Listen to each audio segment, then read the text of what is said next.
Can you believe it? Another 72 hours. Actually, we're at 73 hours in this week's fast. Hey, this is Dr. Dwain Woode, and we are improving our metabolism. We're reversing chronic disease. We're improving our insulin resistance, and we are using fasting as a method to do that. One of the most powerful tools that you have at your disposal, and it's free.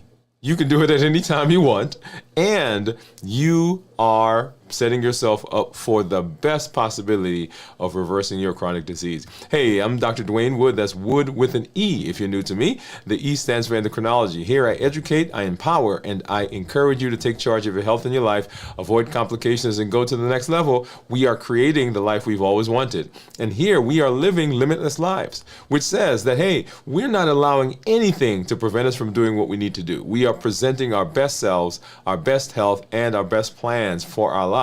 We're breaking free from those boundaries. We're moving beyond those borders and beyond those obstacles that try to inhibit us. If you're new to me, go ahead and put new in the comments, because I'd love to welcome you with a hand clap and some music to let you know that I'm excited that you're here. If you do have questions as we go throughout the show, go ahead and put those in the chat, in the comments, with a question mark or a Q in front of it, so I'll know that that is a question. We've got some things that we're going to take a look at here in just a little bit. I've got my monitor, I've got my glucose meter, I've got my reports that we'll take a look at so you can see what's been going on with my blood sugars, and so we can see what's been happening over the last several days. If you have questions as we move throughout the space, go ahead and drop those in. We'll say hello to some of our community members, and we'll get into what we do. So let's go ahead, and the first thing that I want to do is I want to set the backdrop of what we're doing and why we're here. We have been working to improve our metabolism. Metabolism is that mechanism that the body uses to convert energy or get energy from the food that we eat. So whenever you eat something, the body takes that and breaks it down and converts it into energy. And that is the process we call metabolism. At the heart, at the base for all of the diseases that we have, the chronic illnesses, is dysfunctional metabolism.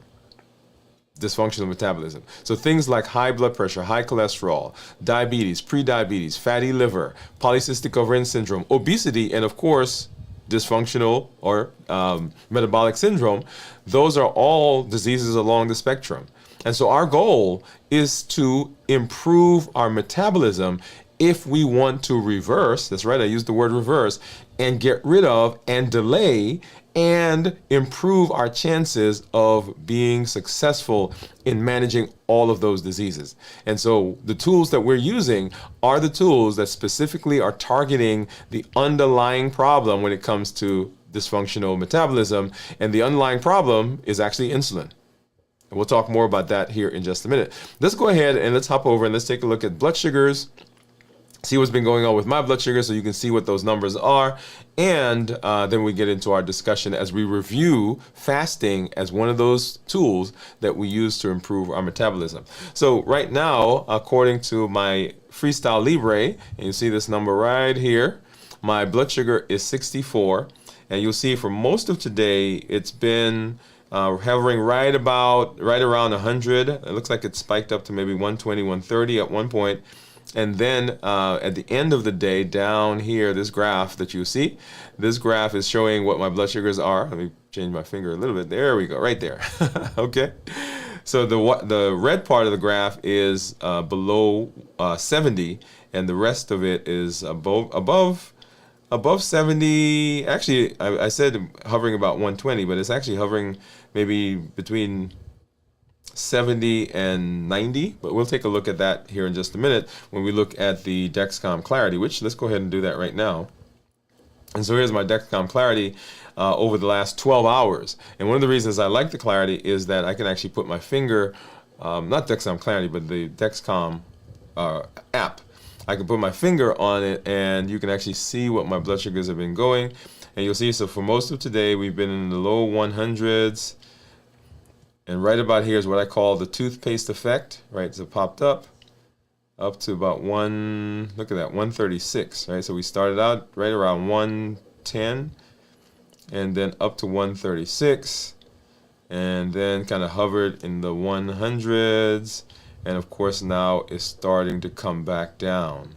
Okay, so that's what's been going on. And if I go to a 24-hour view, kind of the same thing. You see in the low 100s, spiked up there about 120, and then let's see, what time was that? That was I don't know, about 12 a.m.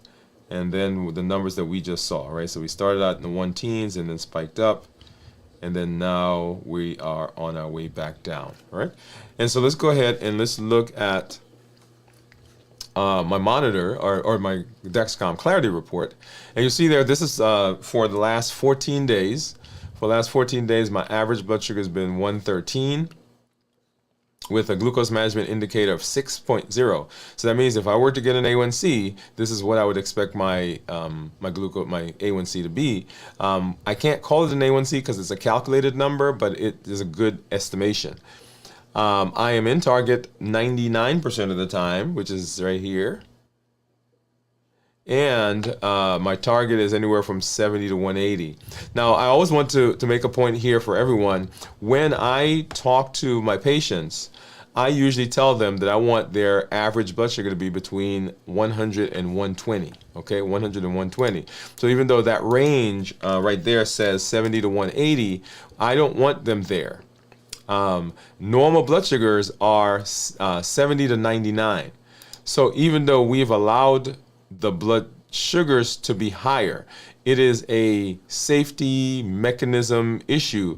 It is not what the body is expecting, right? So regardless of what people tell you, yes, that's what we say you can be, but in actuality, the body wants 70 to 99, right? Because the definition of diabetes is 90, the pre-diabetes is 100 to 125, and diabetes is 126 and above. So if a normal or pre-diabetes is 100 to 125, then the normal is below that. Okay, so just a point that I want to make there, because we sometimes will get that a little turned around, and we don't want to give a false. We don't want to give a false impression there. So when you see those numbers, understand that yes, we are saying that you can be in that range, but that really is not the normal range. All right, so let's get back over there. So 70 to 180, and if I do a 90-day average, you'll see my average is 111. So once again, between 100 and 120. My glucose management indicator is 6.0.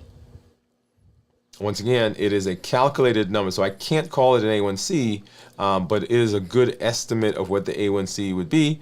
And right here, 97 is I'm in target 97% of the time. Once again, the range being 70 to 180. If I look at my actual numbers over the course of the last several days, and this is an important one, I always want to make sure that we do this, because it is a good discussion to have as we move through the idea of fasting. And so I'm going to go back and start here on Tuesday afternoon. So this is where I started my fast, right about there. Okay, so not start the fast. That's when I ate my last meal. So I ate my last meal right in here. And so started the fast right about here. So my blood sugars were, one teens. And if you didn't see what I ate as my last meal, go back and watch that check-in that I did on Tuesday afternoon. And so it was a salad, some salmon. I think there were some Brussels sprouts in there, some broiled Brussels sprouts, and I had some baked chicken. Right, so that was the gist. And I think there was some balsamic vinaigrette dressing.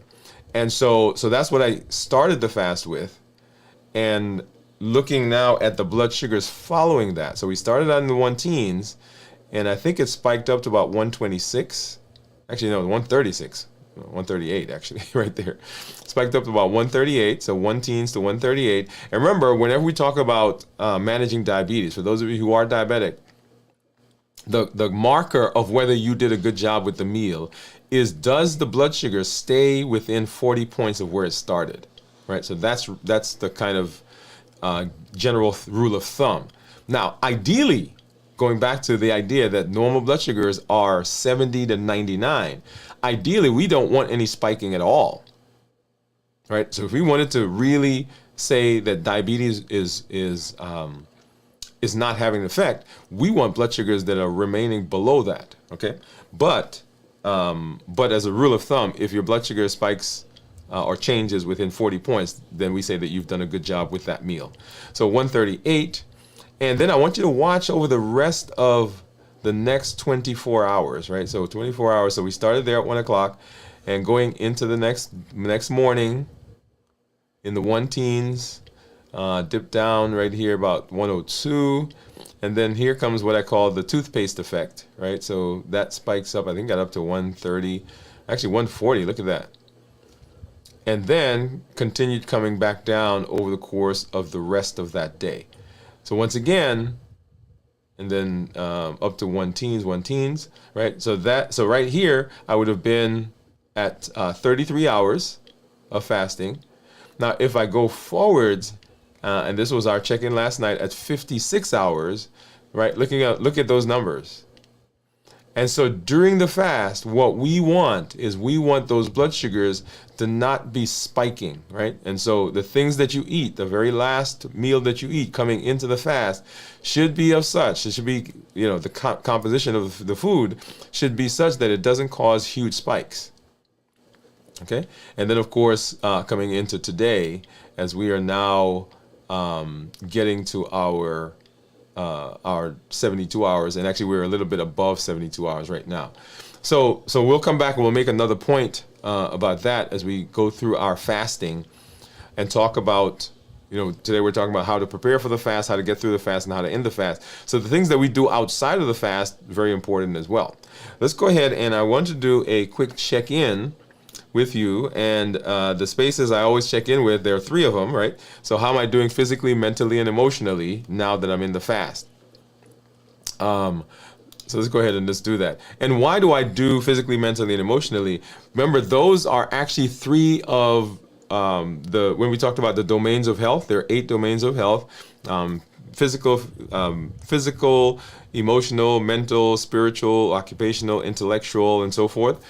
We did an entire mini-series on that several months ago. So go ahead and watch that. But of the domains of health, probably the top 3, whenever we're talking about how we are as human beings, physical, mental, and emotional are the 3 top ones, right? Because this is where people tend to have their most difficulty. So when I talk about fasting, I want to know, and I want you to be checking in with yourself, particularly if you're doing one of the extended fasts. You want to be sure that you are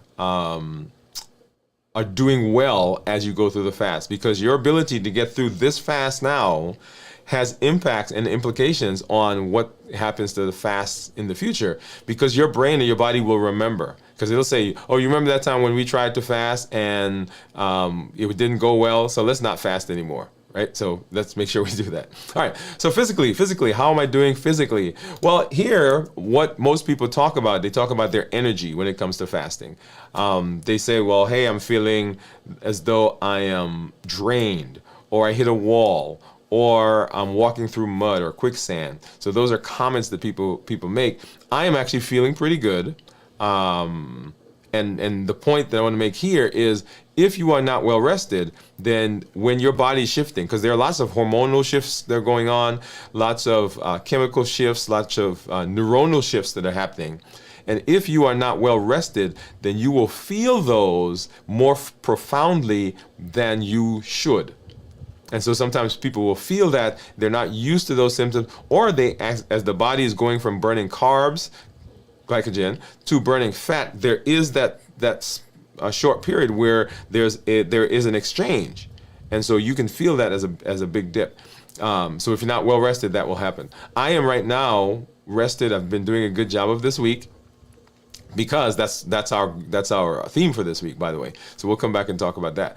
So I'm feeling pretty good. Also, people will say I feel lightheaded, sweaty, dizzy. I feel like my heart's racing or skipping a beat. Well, if you are not hydrated, then the blood volume goes down, And if the body has to keep getting the same amount of nutrients, oxygen and so forth, and to the same cells, because the requirement doesn't go down, then in order to get the same amount of nutrients to the cells with lower volume, the heart rate goes up. And so your body pumps the blood faster. And so people feel that as palpitations, feeling heart racing, skipping beat. Sometimes they'll feel sweaty. I gave the example when I was out several weeks ago preparing for camp. So we took our Pathfinders camping. And so I was out in the field, had not done a good job of hydrating. I was fasting, and I was out down there staking down tents, putting down tarps and so forth. And I bent over, and when I stood up, right, all of a sudden things got a little woozy, and my vision started to get dim, right? Once I hydrated, then that all went away. Okay. So physically, making sure that you're doing a good job. Mentally, what happens mentally actually comes right on the heels of the physical. Because if you're tired, if you're fatigued, if you have not done a good job, then your thought processes are not as clear. In fact, they say someone who's not rested, someone who doesn't have good sleep, their reflexes are just as though someone has been, they're intoxicated. Right? So you want to make sure, right, mental and physical go together. And right now, mentally, I'm feeling clear because I'm rested. And of course, I'm always doing things. I was going to talk about the mental math and the mental stuff that people do to keep their brains going. You should try that, by the way. So I'm doing well. And then emotionally, lots of good things have happened this week for us, for our family. Excited to be in this space. Physically and health-wise, I'm doing well. Practice is going well. I'm here with you, hanging out. My team is doing well at work, family, my son.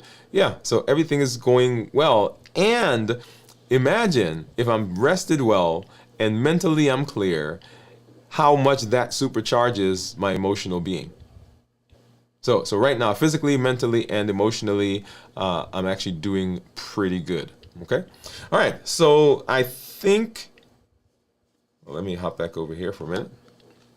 Right? So that is how I'm doing physically, mentally, and emotionally. So anything that you want to do, anything you want to improve, anything that you are trying to change, you want to make sure that you are doing a good job of checking in with yourself. So let's go ahead and let's hop into our discussion for today, and let's do that right now.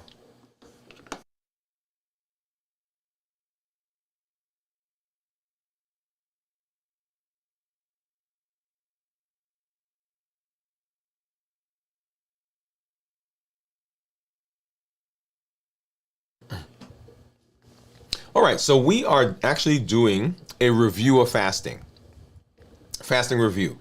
So how do we prepare for the fast? How do we go through the fast? And then how do we end the fast? That is what we do on Fridays. But our pillar that we're working on this week, and remember we've walked through the pillars for the Limitless Living Health Action Plan. We started several weeks ago talking about walking, and then fasting, and then strength training, and then balanced bite, which is the way we eat. And then this week, we've introduced the idea of rest and restoration. And so what has been happening for a lot of people is that they hit fasting, and they hit fasting hard. Okay, so they start maybe their intermittent fasting, and they kind of work their way up, and they are now fasting extended fasts, right? So 24 hours or longer is what we call an extended fast. Or they're doing, alternate day fasting. They're doing one meal a day. They're doing some form of fasting. And sometimes they don't see improvement, or they see minor improvement. And what happens is we blame the fasting as though fasting doesn't work. So let me say to you, for everybody there who's ever going to listen to me, fasting works. Fasting works. Now, it has to do with how we are implementing the fast. Because I want you to think about this. Let's come away from fasting for a minute, and let's just talk about physiology in general. If I don't feed you long enough, your blood sugar is going to go down. Your weight's going to go down. Fatty liver is going to improve. Blood pressure is going to go down. High cholesterol is going to go down. Your risk of heart disease is going to go down. Okay? Now, what I'm saying right now is really a kind of a starvation idea, right? So if I don't give you nutrients for long enough, and I'm talking long enough, then eventually we're going to see those benefits, quote unquote benefits, or side effects all through the space. Okay? So if we don't eat long enough, those are things that are going to happen. What fasting is saying, though, is this is not a starvation mode, right? So we're not trying to say, hey, we're going to not feed you for 30 days or 100 days or 99 days. What we're saying is what we want to do is we want to come aside and we want to give the body space in between our eating windows so that we get some of the metabolic benefits that would happen in that long not eating space, the starvation space. We want to get those benefits, but we want to do that in a healthy way. And that's what fasting says. That's what fasting does. But what happens is we get into the fast, but we don't realize that there is a critical component to fasting. And a critical component to all the things that we talk about when we talk about the health action plan. Let's walk through those together. So when we walk, walking is great. When we strength training is great. When we eat well, eating well is great. But a lot of the repair that happens in our bodies doesn't happen while we're fasting alone. It doesn't happen while we're strength training. It doesn't happen while we're walking. It actually happens when we're sleeping. That's when the body begins assimilating the things that are going on during the day. That's when our hormones begin regulating, become more stable. That's when the body begins to repair. One of the things that we've been doing is the strength training, right? Strength, strategy, and mindset. So if you have not joined us every morning at 6 o'clock, strength training and mindset. And so we go out and we're lifting weights. And what the bodybuilders will tell you as you're lifting, it's great to be lifting, but it is the recovery part that gives you the strength and gives you the bulk. So if you never take the time to give the body a chance to recover, then you're always in the mode of breaking down. So we want to give the body a chance to recover. When we sleep, when we rest, we're decreasing cortisol. Cortisol is one of those things that causes high blood sugar. High blood sugar causes insulin to have to come out, and insulin inhibits a lot of the downstream benefits that we want when it comes to fasting. For those of you who are doing ketogenic diets, if you're stressed, if you have high blood sugar, the ketogenic diet is not going to work because insulin inhibits ketosis. Insulin inhibits ketosis. When we have patients who come to the hospital, right, who are in DKA, for example, that's an extreme case of high blood sugars, it's an emergency. We give them fluids and we give them insulin. And in fact, when their blood sugar gets better, if the ketones are still high, we give them sugar water to keep their blood sugars high so that we can give them insulin because we know that the insulin is going to inhibit the ketones. Okay? So our goal is as we are walking through each of the pillars that we are pairing rest with every single thing that we do. Getting good sleep during the day, coming aside and de-stressing. When I talk to a lot of my patients a lot of my diabetic patients, or even patients that we're talking about in terms of weight management, right? We walk through their day and say, hey, my day is stressful and this is going on. And I have them twice a day put on their phone an alarm. And the alarm stops and I said to them, whenever this alarm goes off, you stop at that time or close to it, and you have a centering exercise that you do. So I have one lady that stops at 9 o'clock and 3 o'clock.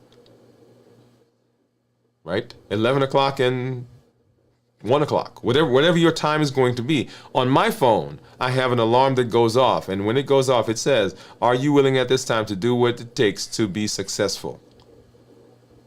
Just a moment to come aside to get that cortisol level begin going down. Right? So that's where we are. But in terms of fasting, right? So what are the things that we need to know when it comes to fasting? When I talk about fasting, I talk about fasting in three different phases. How do we prepare for the fast? How do we get through the fast? And then how do we break the fast? And here, let me go ahead and put this up so you can see what I'm breaking the fast with today. And this is on the recommendation of one of our community members who sent this in. I've modified it a little bit. All right, so let's see. Let's go over here.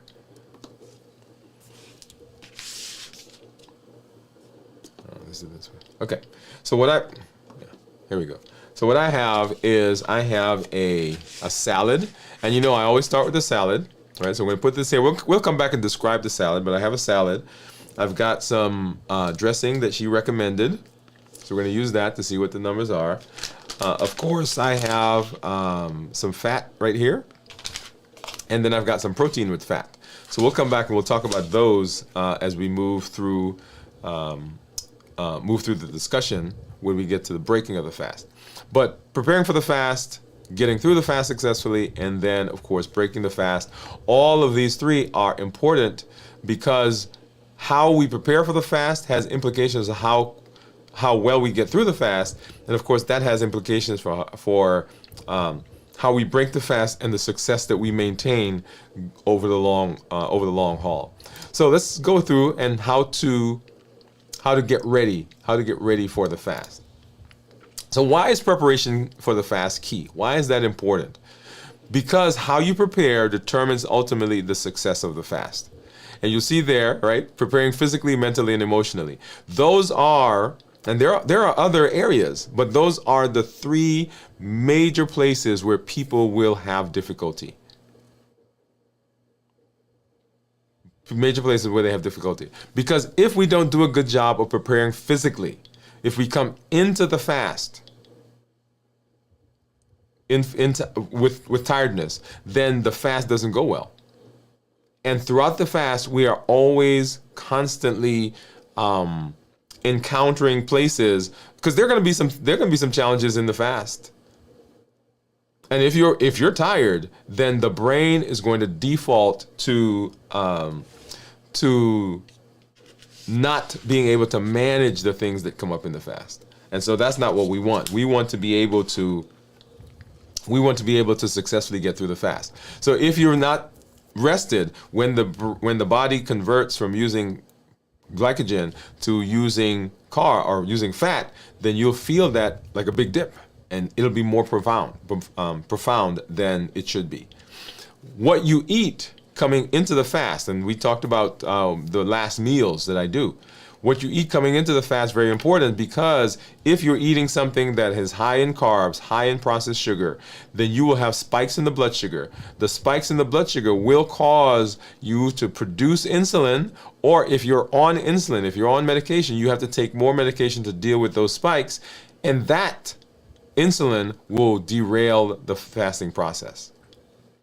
So preparing physically, not just getting the rest, but also the things that you're eating as we are moving closer to that space of fasting.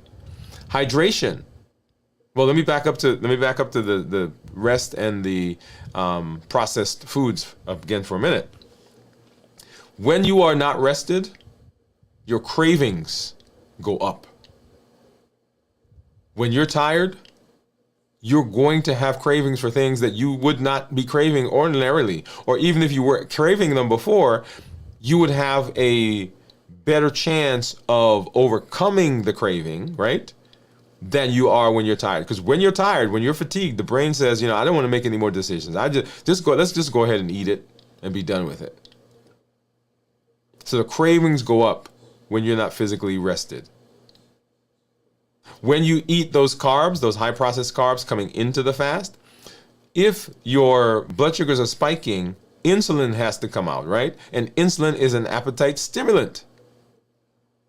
And so all of a sudden you're in the fast, and the postprandial hours, which we'll talk about, those postprandial hours, the first 6 hours are horrendous not because of fasting, but because, hey, we just ate a bunch of stuff, caused a bunch of insulin to come out, and that insulin is driving my appetite, is driving my cravings, is driving my desire to go get additional comfort foods. So the things that we eat, so physically, mentally, and emotionally. So that's the physical. So how about mental? How about the mental? When we are fasting, it is not just simply I'm not eating stuff. That's important, right? Because we're making a decision that we're not going to eat those things. But that is not all that's there. So there are going to be, let me say it a little differently. So many of us use food for a lot of other things other than nutrition. We use food for distraction. We use food for comfort. We use food for avoidance. And when we're fasting, we no longer have that safety net, if you will. So when things come, we can't turn to the food anymore because we're not eating. And so now we have to deal with those things. The way we think about fasting, right? If you came into fast because somebody forced you to come into fast, right? Your spouse, a friend said, let's do this, right? And this is where you are, then that mindset that you have of being in a stressful situation causes cortisol to go up. What does cortisol do? Cortisol inhibits ketones. And so the fast is not going well because the cortisol is driving an appetite, is driving a craving. The cortisol is causing a stressful environment.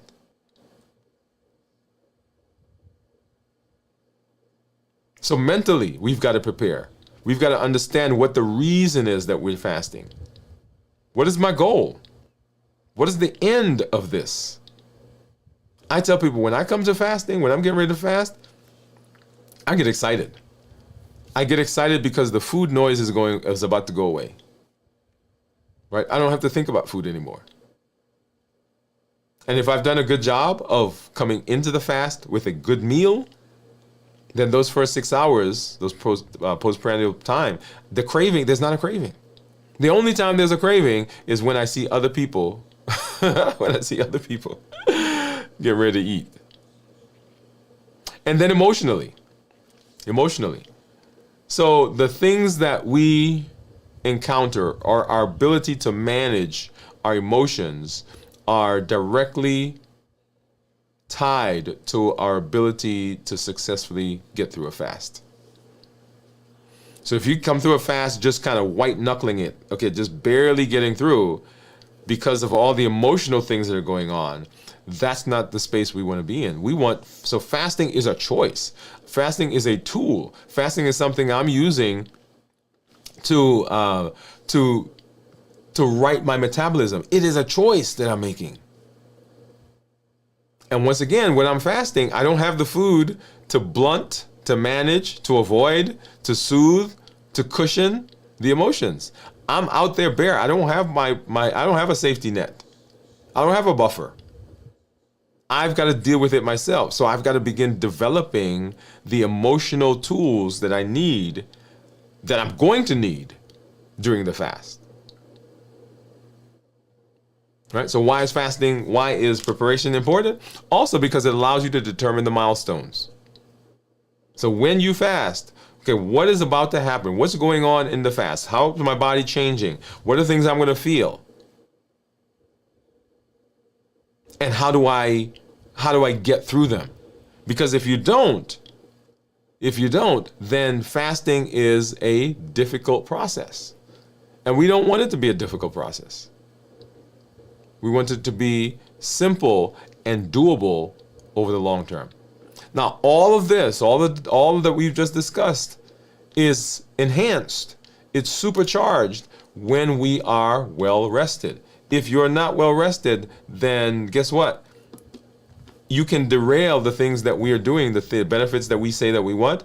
Yeah, when you're not well rested, it begins to derail all of that. So those are reasons why preparation is very important.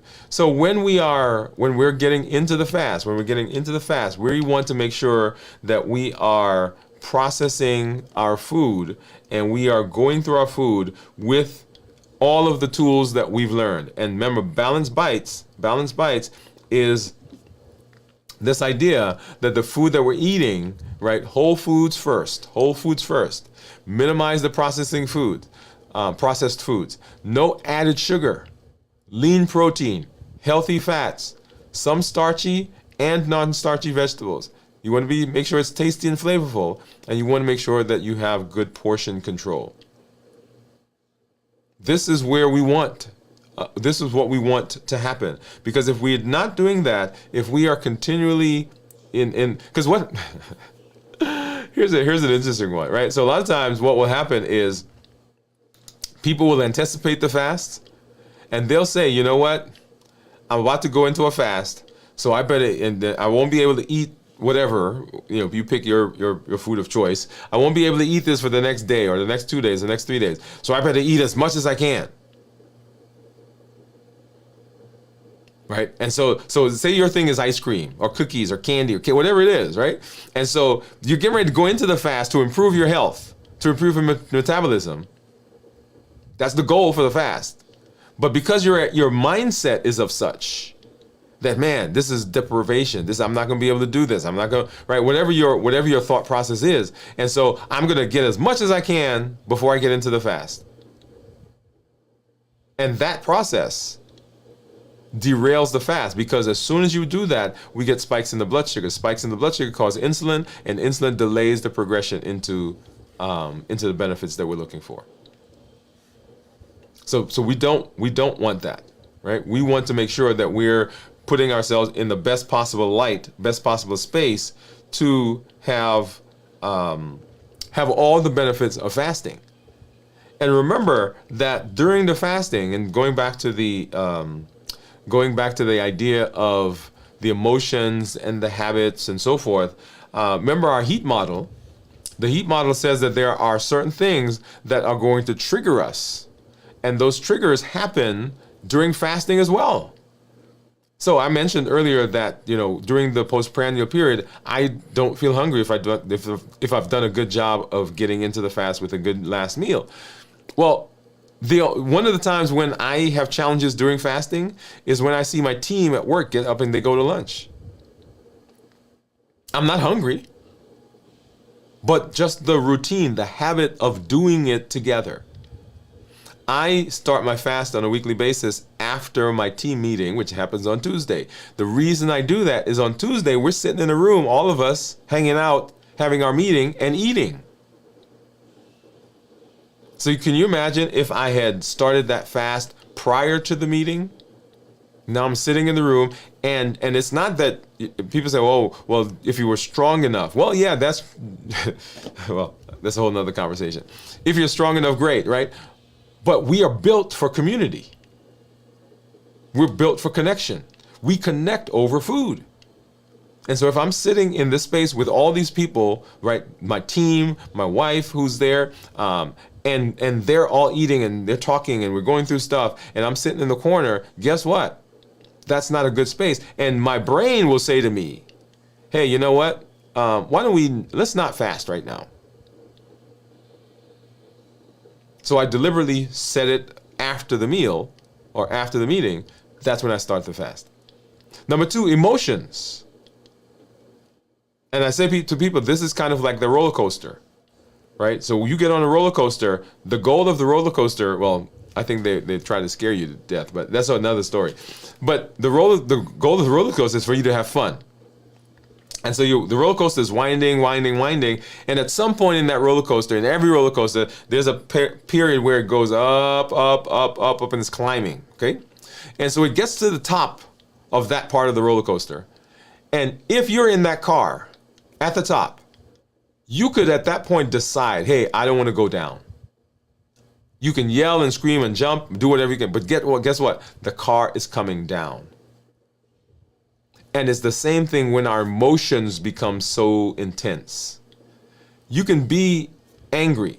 You can be frustrated. You can be anxious. You can be whatever, right? And you could at that point say, "Hey, you know what? I'm gonna keep fasting. I'm not gonna eat." But if that emotion gets strong enough, the car is coming down, and you are going to break through your decision that you weren't going to eat.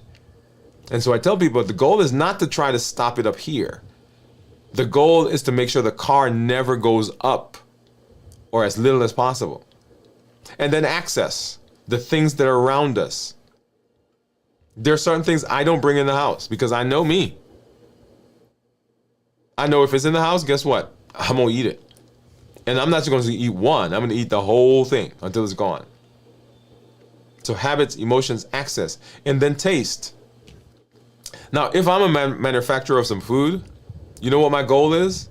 My goal is to get everybody on the planet to eat as much of it as possible. Come on, right? That's the goal, because that's business. So when I create my food, I want it to be as tasty and flavorful as possible. So when you eat it, you say, man, I can't just eat one of those things. And you are a repeat customer. And that's what's called the bliss point. And the bliss point is the perfect combination of sugar, fat, and salt. When they create foods, right? The perfect combination so that when we eat them, we say, man, I gotta have some more of that. So there is a taste component that drives our triggering. There's also memory. So my sister, well, not just my sister. When I go to New York, somebody picks me up from the airport. That's where I grew up, Brooklyn. And whenever I go, I want to have pizza, hot dogs, Chinese food. Pizza, hot dog, Chinese food. Like if I go right now, that's what I'm going to have. I'm going to stop on the way. Even though I'm going to my mom's house, even though I'm going to my aunt's house, even though they've cooked, what I'm going to have some pizza, Chinese food, and hot dogs. And I kept, why is this? Why is that my thing? And then I was reminded, you remember when Daddy used to pick us up? What did he get us? Pizza, hot dog, Chinese food. And so as old as I am, as grown as I am connecting to the memory of the person, not the food, but the food drives that. And so in order to get that connection, I go and I get the food. And so we get triggered because we remember the time when we had that thing with that person and we felt that way. So the heat model is a powerful idea. And you want to figure out, well, what are yours? Mine is EAT, emotions, access, and taste. All three of those are mine. And I could probably throw the H in there as well. Okay? So when we talk about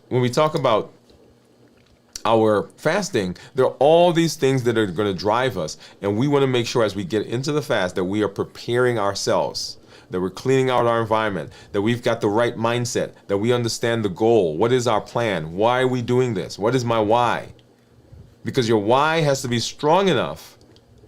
The why has to be strong enough to help push through the times when there are going to be some things that may cause some challenges. Okay?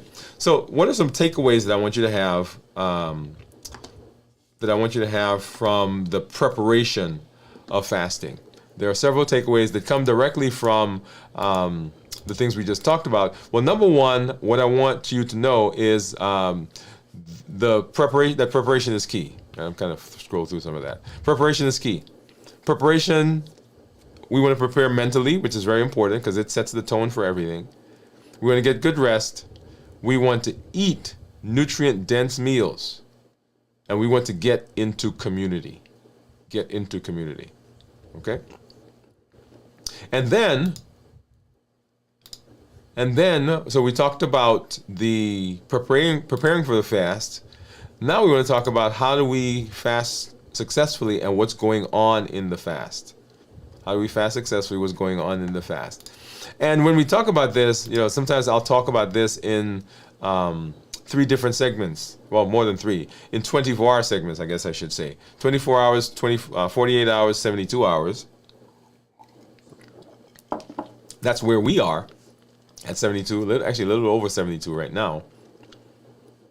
And we're going to spend some time talking in the first, that first 24 hours. The first 6 hours of what we call fasting is actually really not fasting. It's called the postprandial period. And this is the period where the body has taken the food that you just ate, it's breaking it down, and it is shuffling it, it's sorting it into its different places. It's kind of like at the mail station, right? At the post office. All the mail comes in, and there's some machine or some guy, a gal that's out there, and they're just putting it into, I guess they put it in different zip codes. So that's what the body's doing. You just gave it a bunch of food, and it's going through the food and deciding where the food goes. Right? So this should go to, and here's an important point. One of the main decisions that the body has to make during that time is, do I store this? Do I store it? Or do I use it? Do I store it or do I use it? And the thing that makes the decision between storing and using is, guess what? That's right, it's insulin. So that when you come into the fast, those first 6 hours, the body is sorting. And if you've eaten something that has high carbs, high processing, then your blood sugars are high. And insulin is high. And because insulin is there, because it has come out, it is making a decision that the things that you just ate, they're going to go to storage. And that's called weight gain. That's called fatty liver. That's called high blood pressure. That's called high cholesterol. And so people, a lot of times, will see those things that are happening and say fasting doesn't work. Well, fasting does work. It didn't work in that case because of the things that we came into the fast with. So those first 6 hours are very important because they are when those decisions are being made. So the first 6 hours, postprandial period, the body's making a decision about what to do with the food. Another way of thinking of it is kind of, you go to the grocery store and you buy a bunch of things, right? So you got to make meals for the week. And you go to the grocery store and you shop and you come home and now you got all the groceries, and what you're doing is you're taking the groceries and you're putting them where they need to be. You're putting something in the refrigerator, something in the freezer, something in the pantry, something in the drawers, something in the cabinets. That's what the body's doing at this point. The first 6 hours. And then we get into the next 6 hours, that's 6 to 12 hours, and this is the early fasting stage. So we are now into the fasting process. And so blood sugars are starting to go down, insulin levels are starting to go down because we've taken all the food and we've put it all where it needs to go. So if your body doesn't need to use the energy right away, then the stuff that it's stored it stays in storage.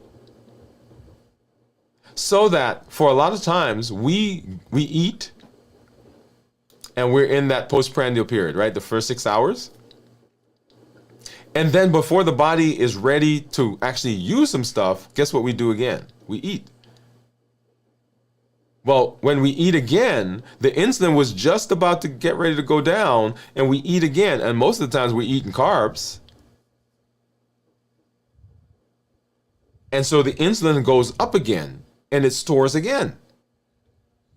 And 6 hours later, hey, the insulin levels are going down, blood sugar is going down, and guess what we do? We eat again. As a matter of fact, we do more, it's more than that 6 hours, right? So every 4 hours. So you eat at 8 o'clock you eat breakfast. 9, 10, 11, 12, we eat lunch. 1, 2, 3, 4, right? 4 o'clock, 5 o'clock, we eat supper. And then, oh my goodness, we're watching a movie at 5, 6, 7, 8, 9 o'clock. And we're going to have some popcorn. So that whole process, all that we've done is we kept putting stuff in. We kept going to the grocery store and buying stuff. We never started cooking. And so the whole time, the body's trying to figure out what to do with the food. And most of the time, we already have some energy that's available because the blood sugars are up, right? And so the body says, well, I don't have to use this energy right now because I've got energy over here. So what am I going to do with this? Well, let's go ahead and let's store it. So that next, say, the 6 to 12 hours is when we're starting to see blood sugars go down, and those blood sugars are, when the blood sugar goes down, the insulin goes down, and the body is now starting to go back to those storage places and say, hey, give me the stuff I gave you. I need to use it for energy. So that's the 6 to 12 hour period. And then the next 12 to 18 hours, this is called the transition to using fat. Transition to using fat. So your body has used up the energy that's there, and it's now going and it says, hey, give me the stuff that I gave you, and it's beginning to use that up. So let's use a different analogy here. Same food, same shopping idea. So you go to the grocery store and you come home with the food, and you're gonna make some rice with some chicken. But you went to one of those big box stores, right? So where you go and you buy a 50-pound bag of rice for whatever, right? And so you come home and you take some of the rice and you put it in a pot and you cook it. And the big bag of rice that's left, you put it in the pantry, storage. So you cook the rice and you and your family sit down and you eat it. But there's some leftovers. So notice we got 3 components now. So one, we cooked some and we ate it. We're using it right away. There's some leftovers. We put that in the refrigerator. And then the big bag is in the pantry. So we got 3 places. On the table, so we can eat it. In the freezer or in the refrigerator, that's the leftovers. And then the storage part is in the pantry. The body does the same thing. So you eat something, and right away it's looking around and saying, hey, do I need to eat this right now? Do I need to use this right now? Okay, yeah, let me use it. Well, I've used up all that I can right now because I've got enough energy because the brain is working, the lungs are working, the heart is going, the muscles are going. So what do I do with the rest? Well, I store it. I put it in the refrigerator, and that's called the liver. Well, the liver is full. I don't have to put anything else in there. Well, where does the excess beyond that go? It goes into the pantry. And I don't go back to the pantry to take any more rice out until the rice in the refrigerator is gone, and of course the rice on the table is gone. Then I go back to get more. The same thing goes on in the body. So the body is doing exactly the same things as we're doing at the house. So right, and so now we're transitioning to fat. So the glucose levels continue to go down. They have an increase in fatty oxidation. So now we're looking at the fat cells and say, hey, give me some of that fat so I can use it. Right, the liver starts gluconeogenesis, so that's making sugar from non-carb sources. Right, so we're getting the fat, boom, boom, boom, boom. The energy may dip because the body now is running low, if you will, on glycogen. And so people can be irritable, right? You get some hunger in this place, in this place right here. You can have some shifts as the body's going from one source of energy to another. I think of this kind of like one of the Marvel movies. Remember when Iron Man is taking out the old arc reactor, he puts a new one in and he screws it in and goes, okay? So between when he took one out and he put the other one in, guess what? His energy was going down. You guys, if you saw that movie, okay? All right, and then in the 18 to 24 hour period, this is where ketosis is beginning.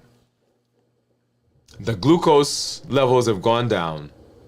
The glycogen in the liver is used up, and this takes about 24 to 36 hours. And now the body says, in actuality, I need the fat to burn the fat to bring my blood sugars into where I want them to be, or to give my body energy. And so this process is what we're looking for. 24 to 36 hours. Now, if you come into fasting with high sugars, this process takes longer because the body has to use up all the sugar that's running around the blood. It has to try to store some stuff in the liver. And if it can't store it in the liver, then it has to package it and send it to the fat cells. So if your blood sugars are so high, it takes time for that process to happen. And so you think you're fasting for 24 hours, but it took the body 36 hours to get rid of all the sugar. And you say, I'm going to end the fast at 24 hours. Well, guess what? When you're ending the fast and eating again, the body still hasn't gotten to the point where the glycogen is gone. So how we come into the fast, also very, very important for the benefits that we will see in fasting. So that's the 24 hours. And then if we want to go just a little bit longer, so 24 to 36 hours, and this is called fat adaptation. And so in earnest now, your body is using a significant amount of fat. Ketones are increasing. Energy levels are up. Beta hydroxybutyrate is being produced, which is like the focus ketone for the body, for the brain. Muscles are becoming more stable because growth hormone has come out. And as we get further into the fast, we start getting brain-derived natriuretic factor, right, which is a miracle grow for the brain. We get AMPK, which says to the body, hey, we need to repair. Autophagy is in full force. This is the recycling process the body goes through. All of that is happening. And we're getting supercharged in terms of our metabolism. Insulin resistance is going down. The amount of insulin we have has gone down, so our appetite is not as stimulated. Appetite is not as stimulated, insulin has gone down, the body's burning fat from the fat cells, so our weight's going down. Look at all the downstream things that we're getting simply by doing the fast, and doing the fast well, and making sure that we're rested when we get into the fast.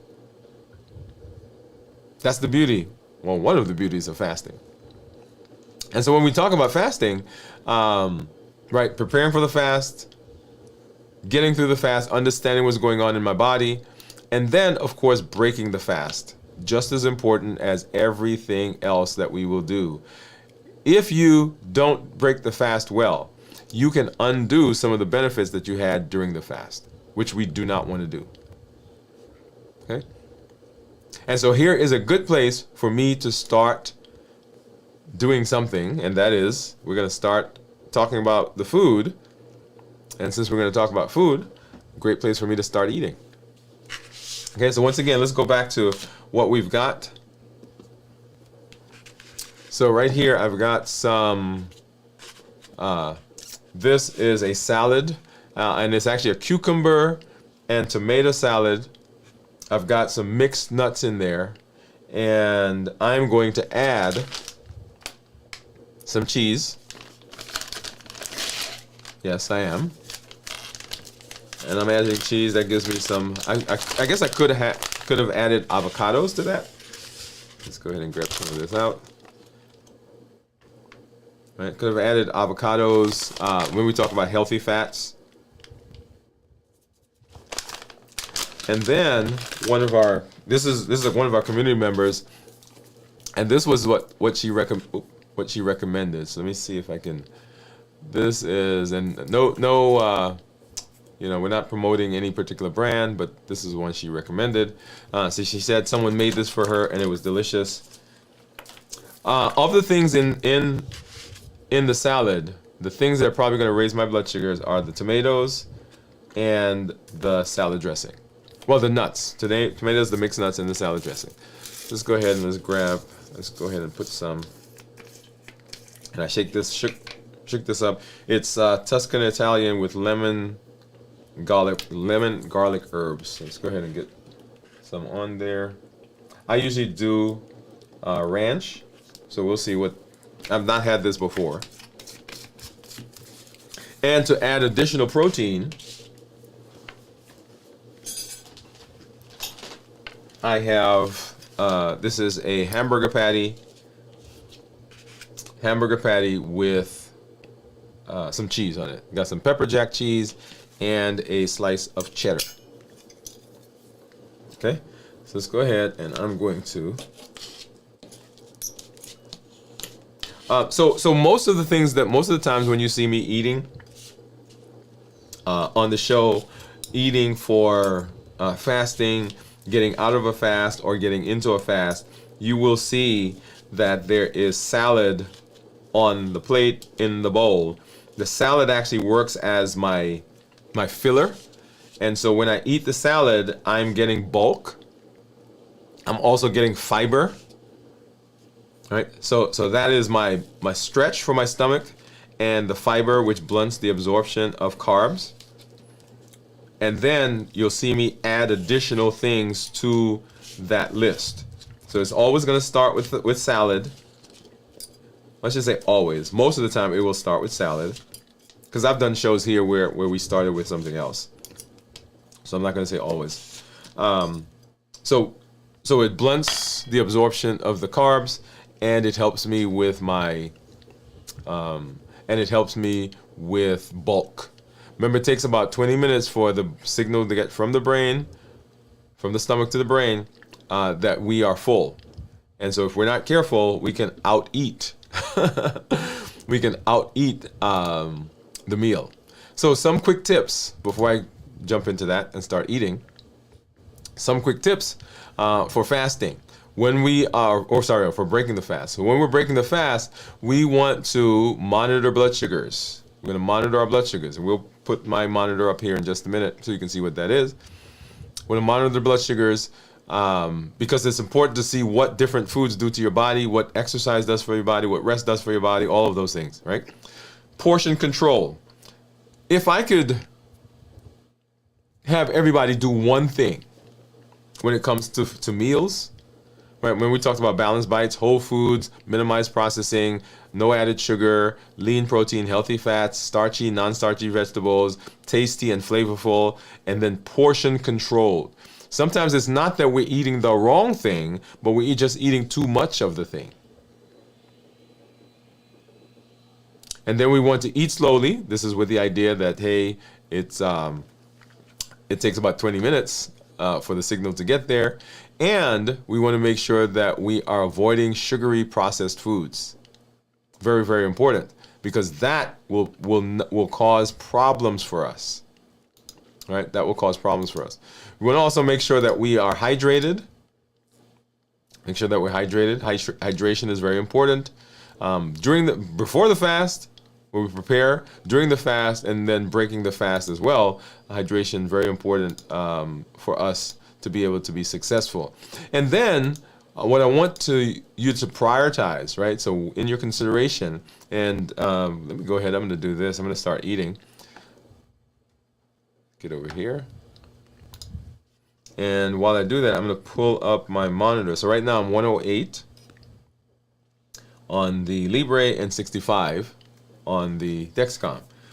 So let's go ahead and let's get some of this start going in.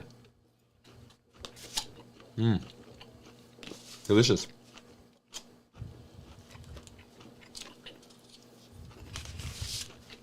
And get to the salad.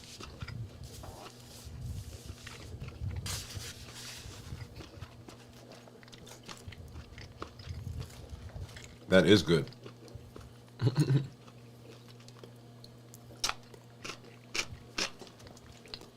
So you're seeing first meal in actually 73 hours, because we went a little longer than our normal 72.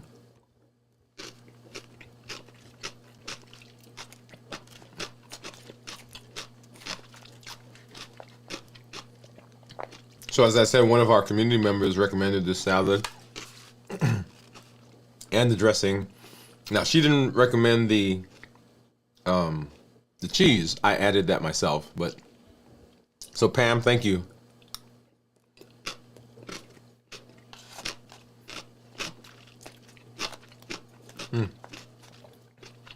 And it is good. Actually, the dressing is a little light. but it has the flavor. And I think that's one of the reasons I like ranch. But ranch tends to be a lot heavier.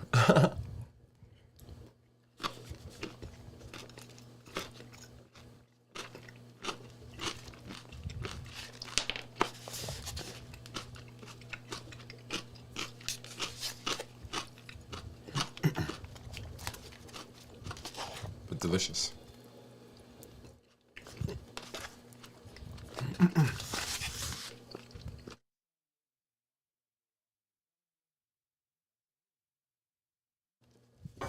All right. So some considerations when it comes to breaking the fast that I want you to remember. So when breaking the fast, we want you to prioritize some things, right? So we want to prioritize the foods that you can eat to maintain good blood sugars while giving you nutritional value and things that are gentle on the digestive systems. You want to make sure you're eating low glycemic index foods, lean proteins, healthy fats, right? Those are all the things that we've talked about when we talked about the balanced bites.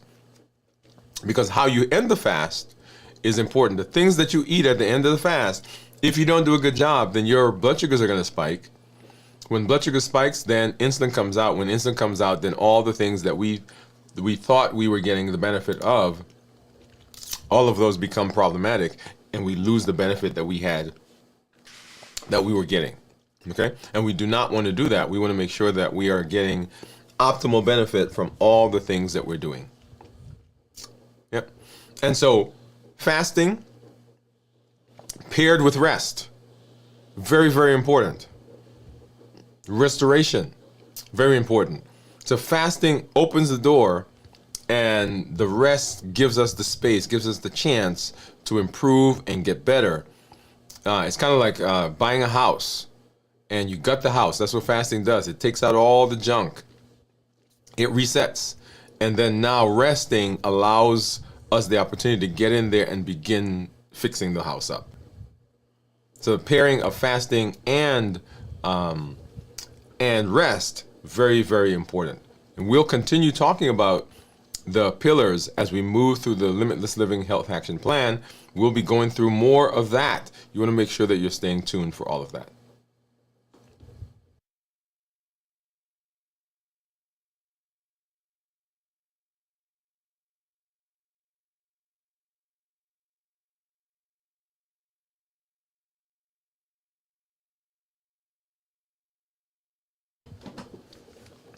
All right, and so that's our review of fasting, how to prepare for the fast, what happens in our fast as we get through the fast, and then how to break the fast to maintain those benefits that we see. I do see some of our couple of community members out there, so we're going to hop over and we're going to say hi here really quick. And so, hey, here's Anthony Paul is on the line. Hey, how are you?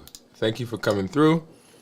And he said, are these numbers constant with age? And I'm assuming we're talking about the numbers that have to do with what normals are. And yes, so the normal numbers are the normal numbers with age. So there's no variation that we found. Now, because of how, let me say it a little differently. Because of safety, we have said that, hey, we are allowing certain age populations of people to have higher numbers. For example, if someone comes to me and say they're, 70 years old, and they have heart disease, and they have kidney failure, and they have congestive heart failure, and they have fatty liver, and the rest of there's all these things, then what has happened is we've said, right? And here's the industry secret. We've said that if we try to bring that person into what's considered a normal range, right, that person may not be able to handle that because there are all these other comorbid issues going on. Right, so they're not used to being at a blood sugar of 99. They feel shaky when they're at a blood sugar of 99. But they feel shaky because they're not used to being there, and they have heart disease, and they have kidney failure, and they have all these other things. But if they didn't have all those other things, then normal is normal for them. And so that's why I tell everybody, your body does not know that we've decided that you could be higher. It still wants to be in a normal range. And it is the chronic comorbid conditions that are going on in a person's life that then says, hey, let's not put them in normal, let's leave them in a higher range. But the higher range is still causing damage. All right? Still causing damage. It's a very good question. And so, hey, Gregory comes through. Hey, we give you a hand clap and some music. So Gregory says, so it is not terribly bad to spike periodically.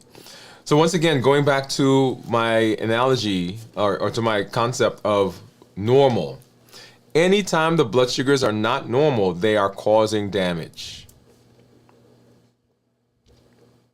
It's kind of like you've got a boat, right? And the boat, you got a rowboat or even one of these little speed boats. You got a yacht or something, and the boat is on the water, and there's a guy in the water, and he has a safety pin, little bitty safety pin, and he comes over to the boat and he sticks a hole in the boat. The boat doesn't go down because the hole that he stuck is too small. Did it cause damage? Yes, it did. You're like, well, that's not important. It's not that bad. Well, suppose the guy comes back and he sticks another hole. Did the boat go down? No, because he now has two holes, and that's still not small. But if he keeps sticking holes in that boat, right? Guess what? At some point, we've gotten enough holes in the boat that the boat starts to sink. And that's the concept that we don't teach. So people will say to me all the time, oh, I wait till my blood sugar goes up and then I see what it is and then I treat it. And it comes right back down. And I'm excited because it's, yes, it came down, but the fact is it went up. So the coming down is great. The coming down doesn't cause damage. It's the going up that caused the damage. So I'm excited when I see people who are treating blood sugars and the blood sugars are coming down, but it's not the coming down that's the problem. It's the going up that's the issue. So great question. I love that. And so he says, what about dropping, right? So what about dropping? We don't like dropping either. As a matter of fact, I was talking to somebody today, one of our patients who was having some low blood sugars. We don't like low blood sugars either, right? So our goal is to maintain, right? Now, low blood sugars, and everybody thinks they know what low blood sugars are below 70. So if your blood sugar is 70 or above, it is not low. That is what low is, below 70. In fact, there are people who live in blood sugars below 70. So if I get someone who is very athletic, a gymnast, right? Someone who works out all the time. If I check their blood sugars on a regular basis, they spend a lot of their times below 70. That's because their body has adapted to be able to use fat and carbs, right? And they're adapted to be able to do that. So they live in the 60s. Without them having, and we don't call that a problem. We don't call that, hey, they have, well, we don't call them it anything. Right? Because that's where they live. But we don't like blood sugars that are below 70 either. Yeah, we want it to be in the normal range. All right, so that brings me to our concept. So today in the office, so we worked today. We saw patients today. We don't normally see patients on Fridays, but every now and then we do. And on Fridays, when we go, we are a little bit more, we don't wear scrubs and the things we normally wear. And so today we wore our t-shirts, our Limitless Living t-shirts, and jeans and so forth. And limitless living is a concept that is the foundation of all the things that I teach. It says that we're not allowing anything to prevent us from doing what we need to do. Anything from outside, there's nothing you can do. No situation. No scheduling. No weather issue. There's nothing you can do. There's nothing from outside, or there's nothing from inside. No memory, no hurt feelings, no depression, no anxiety, no worry, no anger.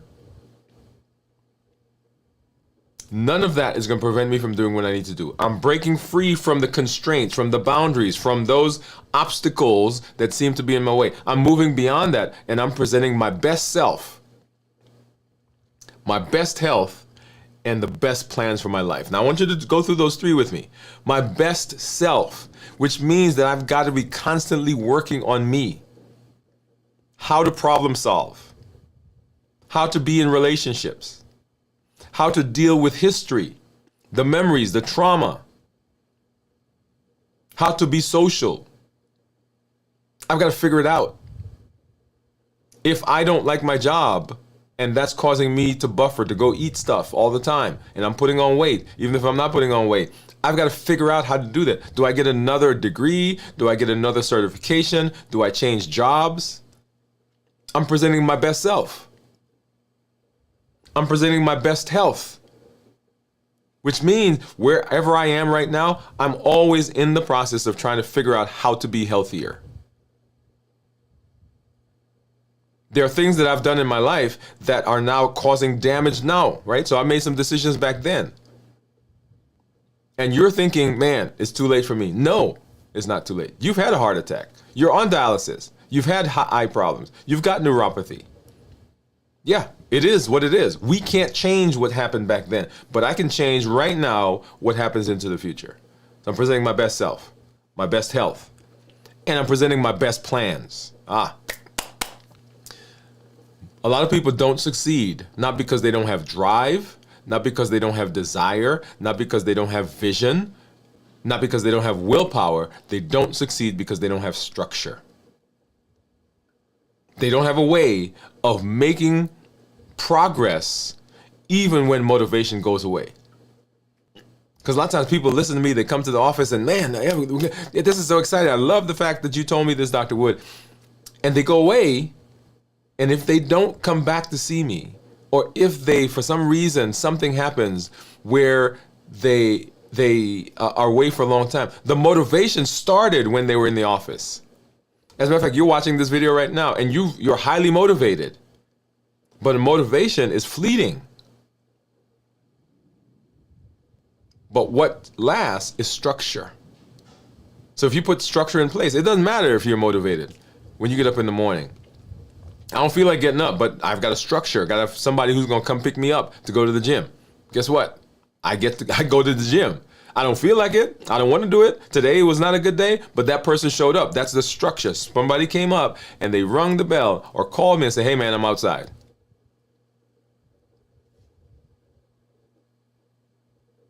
So my best self, my best health, and my best plans for my life. That's what gives me success. And all of that is implemented in our Triple E formula for success. We educate, we empower, and we encourage. We educate with the shows, with the blogs, with the podcast, right? Changing that mindset. We empower with the tools that we're learning. Fasting, the Limitless Living Health Action Plan, the 100-Day Walk to Consistency, the Strength Training and Mindset that we're going through right now, that series, the Balance Bites. All of those are tools that help you to implement the things you learn. And then we encourage with community. Community is so important because community says that I don't have to do this alone. If you want to be successful long-term and you want to continue being successful, make sure you have people around you. We educate, we empower, and we encourage. And Another 72 hour in the books. Another week, another time you shown up, another place where you said, yeah, this is how I roll right now. I am not going to go out like they told me I was going to go out. I am doing what I can for my health. There are over 1 billion people on the planet right now who have diabetes or pre-diabetes. You can be a voice for change. So as this is another component of limitless living, it says, as I improve, right? So I'm presenting my best self, my best health, and my best plans for my success. And your success has to do also with the success of the community around you. So don't just hold it into yourself. Say to somebody, hey, we don't have to keep having heart attacks. We don't have to keep going on dialysis. We don't have to keep going blind. We don't have to keep losing limbs. We can make a change. We can be better. Tomorrow, we'll be back with a video from the vault. And then on Sunday morning at 6 a.m., This Week in Review. And then we'll be right back here on Monday for Dwain Woode MD Live at 7 p.m. Central as we continue walking through the Limitless Living Health Action Plan and setting ourselves up for success when it comes to our health. Hey, this is Dr. Dwain Woode. That's Wood with an E. The E stands for endocrinology. Here I educate, I empower, and I encourage you to take charge of your health and your life, avoid complications, go to the next level. We're creating the life we've always wanted. And I want you to get out there and live a limitless life. And we'll see you at our next show. Bye-bye.